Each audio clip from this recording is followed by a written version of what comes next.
In today's video, I'm going to teach you learn how to use Boolean variables in prototypes, Figma bytes. By the end, you'll understand how to create a simple true or false switch that helps control states in your designs and prototypes, like showing or hiding something or turning a feature on and off. First, open the Figma website in your browser and sign in. Once you're in, open the design file you want to work on. Any frame, component, or flow is fine. What matters is that you know which part of your design you'd like to control with a simple on-off state later. Next, look for the Variables interface in Figma and click it. This is where all your reusable values live. Inside that panel, click Create Variable. You'll be prompted to pick a type. Choose Boolean. A Boolean is ideal for binary conditions because it has only two possible values, true or false, often represented as on or off. This makes it perfect for things like toggles, visibility states, or switching between variant options when you set up your prototype logic. Give your Boolean variable a clear, descriptive name.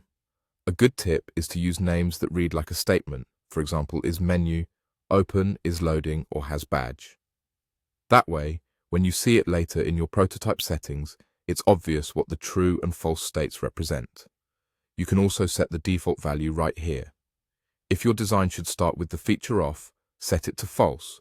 If it should start on, set it to true. This default becomes the baseline state when you begin your prototype. Now you can toggle the Boolean on and off directly in the Variables panel to see how it behaves. Think of this as your master switch. When you use this variable in your prototype logic or connect it to component states, flipping it will drive what's visible or which variant is active, keeping everything consistent across your file.